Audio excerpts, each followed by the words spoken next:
Hello students, स्वागत है आपका मेरे चैनल मास्टर ऑफ मैथमेटिक्स में। मैं प्रियांशु सेंगर आज आपके साथ आपके लिए एक्सरसाइज 3.2 से क्वेश्चन नंबर 3 लेकर देखते हैं। On comparing the ratios A1/A2, B1/B2, C1/C2, तीनों रेशियो का कंपेयर करना है जैसा कि हमने पिछले क्वेश्चन में किया था।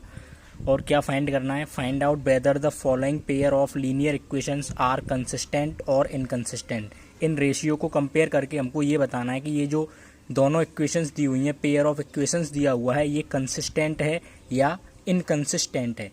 आइए देखते हैं पहला पार्ट इसका कैसे करेंगे। 3x + 2y = 5 and 2x - 3y = 7। सबसे पहले पिछले क्वेश्चन में भी मैंने आपको बताया था कि इन दोनों इक्वेशंस की कंपेयर करनी होती है। हमें क्या करना है? इसमें कंपेयर करना है। तो कंपेयर करेंगे सबसे पहले ऑन कंपेयरिंग। किससे कंपेयर करते हैं? A1x + B1y + C1 = 0 एंड दूसरी वाली इक्वेशन की कंपेयर किससे करते हैं? A2x + B2y + C2 = 0। तो हमें क्या वैल्यू मिलेंगी? A1 = कितना हो जाएगा? 3, B1 = कितना हो जाएगा? 2 एंड C1 = कितना हो जाएगा? -5। जब 5 को इधर लेके आएंगे इक्वेशन बनाएंगे तो -5, क्योंकि RHS में हमको क्या लाना होता है? 0।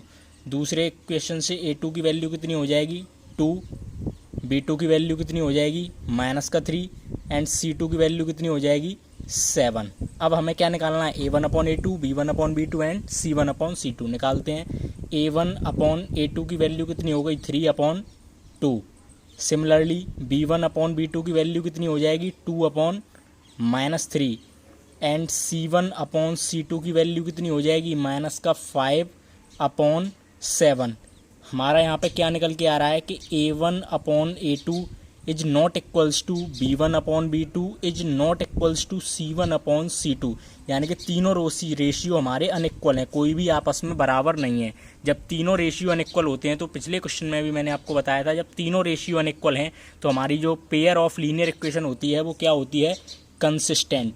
तो यहाँ पे हम क्या लिख देंगे कि given pair of linear equations are consistent. Clear? Second part, 2x - 3y = 8, 4x - 6y = 9। Compare करेंगे तो A1 की वैल्यू हमारे पास कितनी आएगी? 2, B1 की वैल्यू कितनी आएगी? -3 एंड C1 की वैल्यू कितनी आएगी? -8। A2 की वैल्यू कितनी आएगी? 4, B2 निकालेंगे तो कितना हो जाएगा हमारा? -6 एंड C2 निकालेंगे तो कितना हो जाएगा? -9। कंपेयर करने में कोई भी दिक्कत नहीं होनी चाहिए अब आपको। A1/A2 यानी कि 2/4 लोएस्ट फॉर्म में कन्वर्ट करेंगे तो कितना हो जाएगा? ये 1/2। सिमिलरली हमें क्या निकालना है? B1/B2। B1/B2 का मीन्स -3/-6, माइनस से माइनस कैंसिल आउट, ये भी कितना हो गया? 1/2। C1/C2 भी फाइंड आउट कर लेंगे तो -8/-9, ये माइनस से माइनस कैंसिल। आइए देखते हैं अब तीनों रेशियो इक्वल हैं या अनइक्वल हैं। यानी कि A1/A2 हमारा B1/B2 के तो बराबर है। A1/A2 की वैल्यू भी 1/2 है और B1/B2 की वैल्यू भी 1/2 है, लेकिन C1/C2 की वैल्यू इन दोनों के इक्वल नहीं है। ऐसी कंडीशन में क्या होता है? हमारी जो इक्वेशन होती है पेयर ऑफ लीनियर इक्वेशन, वो क्या होती है? इनकंसिस्टेंट।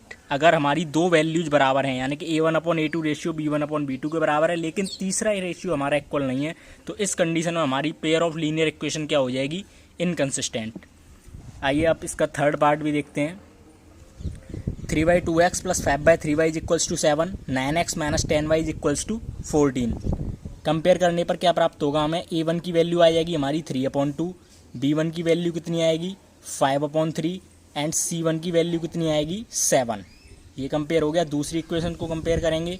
A2 की वैल्यू 9, B2 की वैल्यू y का कोफिशिएंट कितना है? -10 और C2 की वैल्यू -14। C1 की वैल्यू भी कितनी होगी? -7, क्योंकि जब इसको हम इधर लेके जाएंगे LHS में तो ये 7 माइनस का हो जाएगा। क्या निकालना होता है? A1/A2 यानी कि 3/2/9। इसका मीन क्या हो गया? 3/2 में हमें डिवाइड करना है 9 से, तो ये कितना हो जाएगा? मल्टीप्लाई 1/9। 3 से 3 बार कैंसिल आउट तो कितना हो गया? 1/6। अब क्या निकालना है? B1/B2 यानी कि 5/3 डिवाइडेड बाय 1/-10। 5 से कितने टाइम कैंसिल हो गया? 2 टाइम, यानी कि 1/3 का मल्टीप्लाई -2 में करना है तो -6। अब क्या निकालना है, C1 अपॉन C2, माइनस का 7 और C2 की वैल्यू माइनस का 14, माइनस से माइनस कैंसिल, कितना आ गया 1 अपॉन 2। इसमें क्या है हमारा A1 upon A2 is not equals to B1 upon B2 is not equals to C1 upon C2। जब तीनों रेशियो अनइक्वल होते हैं तो इस कंडीशन में भी हमारी जो इक्वेशन होती है वो क्या होती है, consistent pair of linear equation. Clear. Fourth part, अगर आपको वीडियो अच्छा लग रहा है, वीडियो समझ में आ रहा है, क्वेश्चन समझ में आ रहे हैं तो आप चैनल को सब्सक्राइब करें और लाइक करें। सब्सक्राइब बटन के साथ बेल आइकन को दबाना ना भूलें और वीडियो को ज़्यादा से ज़्यादा शेयर करें। आइए अब इसका फोर्थ पार्ट देखते हैं। 5x minus 3y is equals to 11। Compare करेंगे इसका तो A1 इक्वल कितना आएगा 5 एंड B1 इक्वल कितना आएगा माइनस का 3, C1 इक्वल कितना आएगा माइनस का 11। कंपेयर करने में तो कोई दिक्कत होनी नहीं चाहिए, फटाफट कर देंगे 2 सेकंड में। A2 इक्वल्स टू माइनस का 10, B2 is equals to 6 and C2 equals to minus का 22। इधर जाएगा तो क्या हो जाएगा प्लस का 22। कंपेयर करते हैं, रेशियो निकालते हैं अब A1 अपॉन A2। डायरेक्टली निकाला करेंगे अब तो 5 अपॉन माइनस 10 यानी कि 1 अपॉन माइनस का 2, 5 से कैंसिल कर दिया। B1 अपॉन B2 निकालेंगे, 3 बन जा 3, 3 2 जा 6, ये भी कितना हो गया माइनस का 1 अपॉन 2। C1 अपॉन C2 भी निकालेंगे, माइनस का 11 अपॉन 22, ये भी कैंसिल हो गया तो माइनस का 11 2 जा 22। तीनों रेशियो क्या है आपस में इक्वल हैं। A1 upon A2 is equals to B1 upon B2 is equals to C1 upon C2। जब तीनों रेशियो आपस में इक्वल हैं तो वो इक्वेशन भी क्या होगी हमारी, कंसिस्टेंट। तो ये भी क्या हो गया, pair of linear equation consistent. इस क्वेश्चन का लास्ट पार्ट, फिफ्थ पार्ट देखेंगे। कंपेयर करेंगे, A1 की वैल्यू कितनी हो जाएगी 4/3, B1 की वैल्यू कितनी हो जाएगी 2 और C1 की वैल्यू कितनी हो जाएगी माइनस का 8 एंड A2 की वैल्यू कितनी हो जाएगी, इस वाली कंपेयर करेंगे 2, B2 की वैल्यू कितनी हो जाएगी, इसको कंपेयर करने पर 3 और C2 की वैल्यू कितनी हो जाएगी 12। क्या निकालना होता है अब, ratio A1 upon A2। A1 की वैल्यू 4/3 मल्टीप्लाई 2 यानी कि 1/2, 2 से 2 टाइम कैंसल आउट यानी कि 2/3।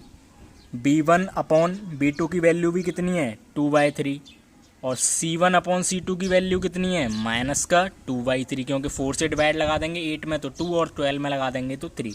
यहाँ पे क्या कंडीशन बन रही है हमारी रेशियोज की, A1 अपॉन A2 तो B1 अपॉन B2 के बराबर है लेकिन C1 अपॉन C2 के बराबर नहीं है। जैसी हमारी कंडीशन पहले क्वेश्चन में बन रही थी, मैं आपको दिखा दूं।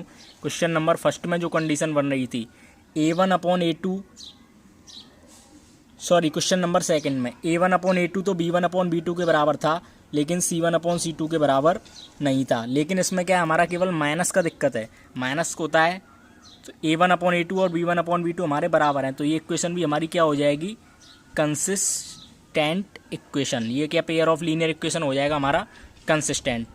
Clear, thank you.